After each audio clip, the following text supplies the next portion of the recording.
I never expected to feel like an outsider at my own son's wedding. Not after everything I gave up. Not after everything I sacrificed just to raise him right. My name's Frank. I'm 58 years old, and I've worked as a mechanic for most of my life. Grease under my nails, cracked knuckles, and a sore back are the only badges I've ever worn. I never finished high school, had to drop out to take care of my mom, then started working young. Life wasn't easy, but I got through it. I always thought if I kept my head down, worked hard, and did the right thing, it would all pay off in the end. And for a long time, it felt like it did. My wife passed away when our son Elliot was only 4. She was the love of my life, gone in a car crash on her way home from work. One minute she was picking up milk, and the next, just gone. I remember holding Elliot that night, watching him sleep while I sat on the floor beside his bed. I didn't know how I was going to do it alone, but I swore I'd never let that boy feel abandoned. I became his everything: father, mother, friend, tutor, you name it. There were nights I skipped dinner so he could have a second helping. Times I patched my work boots with duct tape because he needed new school shoes. I couldn't help him with algebra or write a polished essay, but I taught him how to be kind, how to keep his word, how to be a man. So when he told me he was getting married to a beautiful, educated girl from a respectable family, I was proud. Nervous, sure, but proud. Her name's Claire. Sweet girl from money, her father's some kind of professor, and the rest of the family seems, well, polished, sophisticated. Still, I was just happy for Elliot. He was building a new life, and I'd helped him get there. I sold my vintage tools to help pay for part of the wedding. Didn't tell him that. I didn't want to make it about me. I just wanted to see my boy happy. And I kept telling myself, it didn't matter if I didn't fit in. It didn't matter if I didn't speak like them or dress like them. I was his father. That's all that should matter. But as I walked into that grand ballroom on his wedding day, looking around at the polished chandeliers and people with titles and degrees, I felt something in my gut I'd never felt before. Like I didn't belong, and that feeling only got worse. Raising Elliot alone was the hardest thing I've ever done, and the most beautiful. I worked 12-hour shifts at the garage, came home covered in oil, and still tried to help him with his spelling tests. Most nights we ate canned soup or scrambled eggs. Holidays were homemade, cheap decorations, dollar store gifts, but a whole lot of love.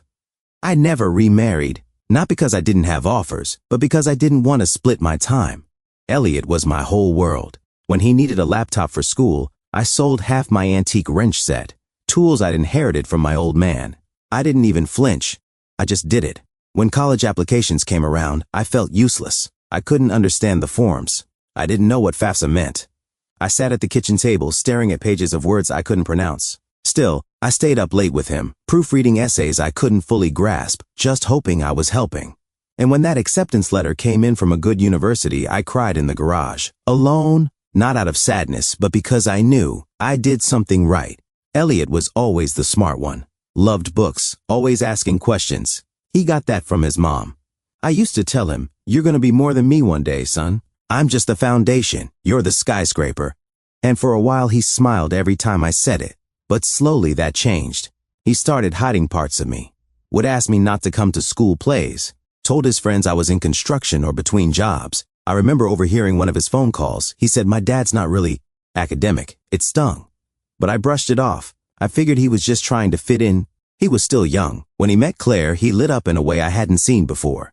She was elegant, smart, came from a family of professors and architects. She called me Mr. Thomas the first time we met and smiled politely, but I could feel it. That distance. Still, I was happy for him. I offered to help pay for the wedding, and to my surprise, he said yes, but kind of reluctantly, like he didn't want me too involved. I told him I wanted to say a few words at the reception, just something short, from the heart. He nodded slowly and said, "Yeah, but keep it short, please." Something in his voice felt different. Not nervous, not rushed, dismissive. I didn't say anything then, but deep down, something felt off. Like I was being tolerated, not celebrated. And that feeling never left.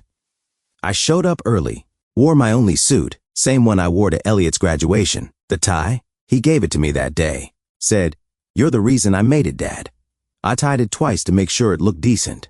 Checked my shoes 3 times, even though they were scuffed no matter how much I polished.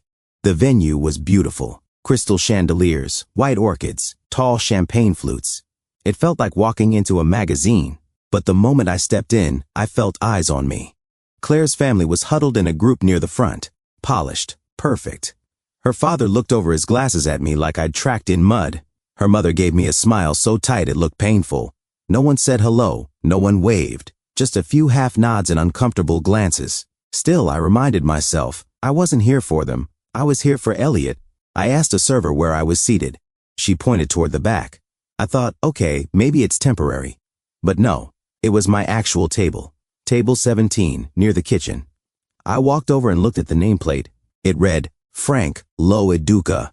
At first, I thought it was a typo, maybe a weird abbreviation. But then I looked around. Other nameplates said things like Dr. Elizabeth Warren, Professor Mitchell Dean, CEO, Marcus Hensley. Mine just screamed what I didn't have. Low education. That's all I was to them. A few guests nearby glanced at it, then looked at me and gave these pitying smiles. One guy chuckled. I could feel the heat rising in my ears, my face burning with embarrassment. I sat down and stared at the plate like it might rewrite itself if I just looked hard enough, but it didn't. Then came the speeches. Claire's father stepped up first, told long-winded stories about Ivy League schools, how intellectually aligned the couple was, how proud they were to join with a family of ambition, if not academia. Then he chuckled. I guess love truly is blind, huh? Laughter. Even Elliot laughed. I waited. Surely Elliot would say something about me. His dad who raised him, bathed him, taught him to shave, saved every dollar to get him through school. But he didn't. His speech was all about Claire, her accomplishments, her family, her values. Not a single word about me. Then came time for the closing words. The MC shuffled the cards. We'll be skipping a few due to time. And just like that, my moment was erased. The speech I spent 2 weeks writing, practicing in the mirror, folded in my pocket, forgotten. I looked at my son. He didn't even glance at me. And that's when it hit me. I didn't just feel like a stranger at his wedding. I was one. I didn't say goodbye, didn't wave, didn't cause a scene. I just stood up, quietly, folded my napkin, slipped the speech deeper into my pocket, and walked out. No one stopped me. No one noticed. The night air hit me like a wall when I stepped outside. Cold, still. I sat in my truck for a long time, staring at the wheel. My hands were trembling, not with anger, not even with sadness, just exhaustion. I'd carried this weight for so long. Worked 2 jobs, missed birthdays, skipped meals. I gave Elliot every ounce of strength I had. And now, the one moment I thought I'd finally be seen, I was nothing more than a punchline. When I got home, I changed out of the suit right away, threw the tie on the floor. I couldn't look at it. Then, for reasons I still don't fully understand, I pulled the crumpled speech from my pocket. I stood in the middle of my living room, cleared my throat, and read it aloud. To no one. To the empty walls, to the cheap couch and the dusty bookshelf. It was about love, sacrifice. How proud I was of the man Elliot had become. How no matter what I'd always be in his corner, always. But by the time I finished, my hands were shaking again, because I wasn't proud anymore. I started asking myself things I wasn't ready to answer. Did I raise a good man? Or just a successful one? He had money, sure, a great education, a bright future. But where was the kindness, the loyalty, the backbone? I opened my phone, looked at the wedding pictures I had taken before the ceremony. Him smiling in his tux, me behind the camera, holding back tears. I deleted them all. Every single one. Later that week, he sent me a message. Just a simple, thanks for being there, Dad. I didn't reply, because I wasn't sure he actually meant it or just felt obligated. Then, 3 days later, a message popped up from an unknown number. It was from a girl named Maya. She said she was Claire's cousin, the one seated at my table during the reception. Her message read, "You deserve better. I saw you practicing your speech in the parking lot. It was beautiful." I stared at her words for a long time. They hit harder than I expected. Somehow a stranger had noticed me more than my own son, and I couldn't decide if that made it better or worse. It was nearly 4 months before I heard a knock on my door. I wasn't expecting anyone, so I didn't rush. When I opened it, there he was, Elliot. Same sharp haircut, same fitted shirt. But something about him looked smaller, like he deflated since the wedding. He didn't smile, just said, "Can I come in?" I stepped aside, said nothing. We sat at the kitchen table, the same one I'd helped him with homework on, bandaged scraped knees under, celebrated birthdays at with store-bought cupcakes and plastic candles. He looked around like it was the first time he'd really seen the place. Then he said it, "Claire's pregnant." I looked at him, blinked, waited. "I want you to be part of the baby's life," he added. "I want them to know their grandfather." I let the silence stretch. Then I said, "I'm just Lo Educa, remember?" He winced. The words hit him like a slap. He looked down at his hands. "I didn't mean—" "You wrote it, Elliot." He paused, then nodded. "I did," he whispered. Claire's family kept asking about your job, what you did, if you were coming. I panicked. I didn't want them to think less of me. That was the moment. That single sentence cut deeper than anything I'd heard before. Not because it hurt, but because I finally understood. I gave him everything. My time, my youth, my health, my dreams. But I never taught him the most important thing to be proud of, where he came from. The real failure wasn't mine as a provider. It was mine as a father. I let him think success meant distance. That love required translation, that our kind of life wasn't good enough to be spoken aloud. I looked him dead in the eyes. Your degree made you smart, Elliot, I said quietly. But my life made me wise. He swallowed hard, tears welled up. But I wasn't done. I forgive you, I said, because that's what a father does. I stood, pushed the chair back gently. But trust, I added, voice steady, that has to be earned again. He nodded, eyes down. And your child, I said, walking him to the door, will know who I am when you are ready to stop being ashamed of that. He didn't argue, didn't beg, just nodded again, stepped outside, and left. And for the first time in a long while, I felt like I finally said everything that mattered. It's been a year since the wedding. I don't hear from Elliot often, a few texts here and there, a photo of the baby when she was born. Her name is Lily. She's beautiful. I saved the picture, even though I haven't met her yet.